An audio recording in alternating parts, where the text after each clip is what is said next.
Kani Gadega Party CTV. Seng San Partai, Hill State People Democratic Party, Hspdp, Henen Kasngi ka khandai tere ukala lingkon. Kalawan sakmar ban panchai halor ka Jingbeh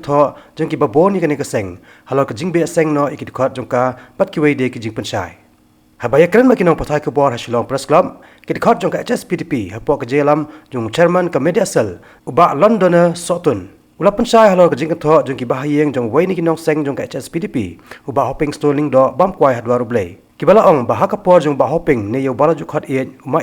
om judan ke Jingbeh Seng ki para Dkhot kat ba mentapat ka jurba banchupan kamau kani ke Jingbeh ya ke Hspdp galami hadin bagane ke Seng dang sen kelarai ban weng no shwa sipor ya ke Jinglong Dkhot hadu asnem yo MDC ka son kam constituency ba penya Seng sim na kalian jong parti gidan ban pensai kumni bagi ko ban ongru baka Hspdp hadu benta kaskem Dkhot ke long kowe kadon ke jeteli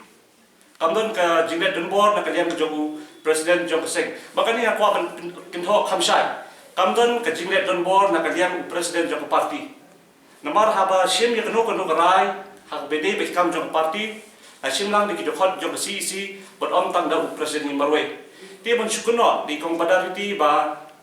ubaret long boleh donbor kalong ke eke bangla penyang baru peram jong ni Hspdp bagi joy kong bada ba kasing Hspdp hakini kisngi kaladang jor ke Jingbeh Seng ni ko pisah kumni ba Naduh belum presiden uba ada mila basaimot kampa judan ke Jingbeh Seng yano yodoro adu mentah latang ke suspension kataru ko petang asnen ya uba pinasiam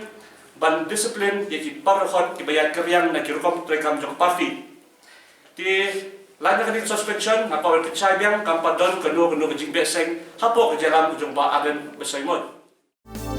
Kani Gadega Party CTV.